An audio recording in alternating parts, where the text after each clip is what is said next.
Good day everyone, Children PH. We have here another review. So this is the Haishinji, the Skybreaker. So this is the new release, okay, from this company.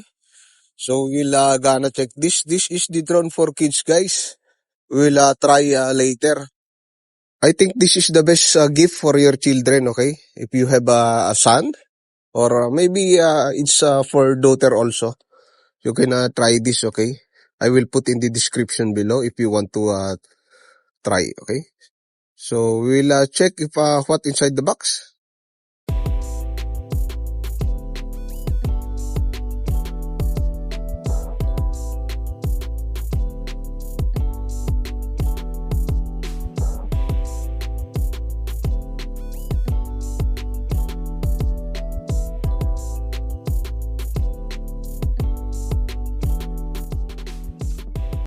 Of course, we have the drone, the remote, and some accessories. I think for the drone, let's gonna check inside.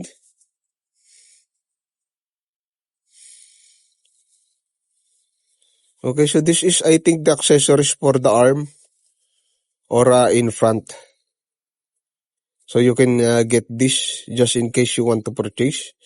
Second thing, we have here also the sticker or the card and the quick start guide manual. So they include all this. They have also the sticker for the drone, quick start guide. Okay, so that's only inside the box. And they include also the extra propeller, guys. So they have the one set extra propeller. And they have also the charger, the cable charger to charge your battery. So you can connect to your PC or your mobile charger, I think. So that's only inside the box if you purchase this set of Skybreaker from ICNG. So this is the drone itself. So it's made for plastic and the low quality of the motor. So they have also the one battery inside, the 950 milliamps. It's included also in the box. So pretty nice for the kids, guys. They have also a sensor, I think, at the bottom. We're gonna check later at the end of the video. It's a hover without controlling the remote control, okay? So this drone for kids can flip up to 360. Okay, and you can fly at the circle mode by pressing the button at the remote. So this is the remote. So a lot of button also. Okay, we have here the on-off button. Note guys, if you purchase this kind of drone, the battery of the remote is not included. So you can purchase the 3-volt battery, okay? I gonna show you. So we don't have the battery guys for this remote controller. So you need to provide your own. So I buy this at the market, the 3-pole A. So we'll install and we're gonna test it later, okay? So that's only the very important information about this remote. So we have here the LED off on. So you can modify your LED, guys. So you can also calibrate your gyro here or trim the right and switch. So we have here also the speed and the flip button. So that's only so pretty nice for the children or kids, okay? For about 57 euros, I think you can get this type of set drone. You can check also their website, guys. A lot of types of drone that you can give for your children, okay? Especially in the other occasion like birthday or something very special day, okay? I will leave the link store on the description below. Just use my code, TheDronePH, to have a 5% discount with this type of drone, okay? Okay, so that's it. We will try to set and a little bit information about the LED light. Okay, then we will fly outside. So this is the battery that included inside. So we have here the 950 milliamps. You can fly about 6 to 8 minutes, I think, with this 950 milliamps battery for a single charge. So this is an include inside the box, one battery only. But you can add more batteries. Just check the description, guys, with their website, okay? If you want additional battery. So you can charge the battery, guys, with the cable charger that included inside. So this is it. So just plug and play. then connect to your PC, or you can connect it to your mobile charger. Okay. I think the battery can charge about 20 minutes, I think. Then you can charge it. Then after the light is blue, it's fully charged. Then it's good to go, guys. So I'm gonna show you how to bind this remote and the drone, guys. Just plug in the battery. And the light red, it comes out, okay? So it's blinking. How to bind? Pretty easy, just on the remote. Okay, then put the throttle, guys, up and down. Okay, you can put up and down. Then the light will steady. So it means it's connected, or it's bind with the remote. Okay, so it's already connected with the red LED light.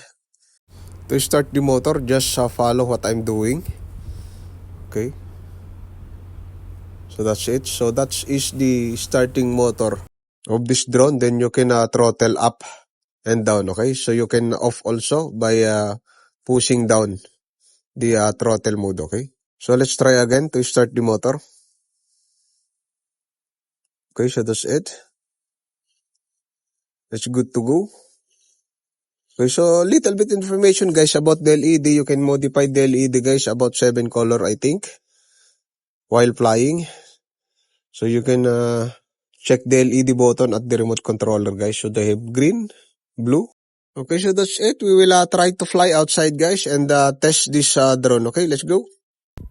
Okay, so we are here outside today to test the Skybreaker from Hyosyngi. So let's gonna test this drone for kids. A little bit windy here today, guys, but I will try my best to test this drone, okay? So pretty easy, just plug the battery. So I don't have the cameraman. I'm also the cameraman and the pilot. Okay. So let's start the motor. And let's fly. Okay. Let's go.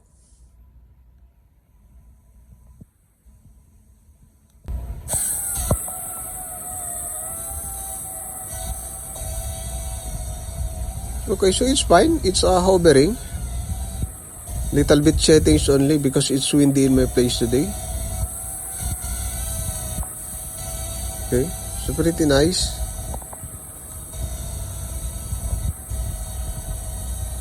It's drifting, guys. I will try to calibrate the gyro. Just click at the remote. Okay, so that's it. Getting better now. He's fighting with the wind.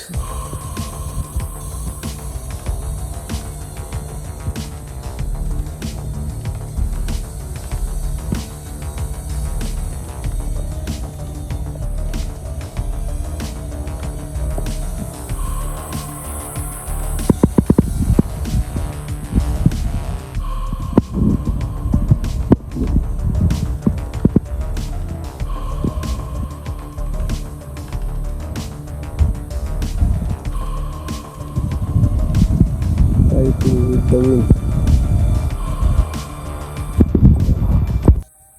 Okay, so this is it. It's hovering without controlling the remote. So your kids love this drone, guys.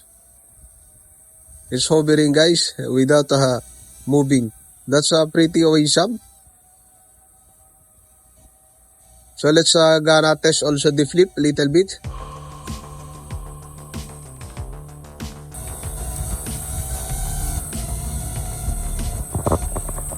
It's hard to test, guys. It's windy. It's hard to control because of the wind, but it's getting fine. Okay, so let's try to flip. Flip. Okay, it's nice. It's very cute, guys. Without the wind, it's getting better, guys. So it's hovering without controlling.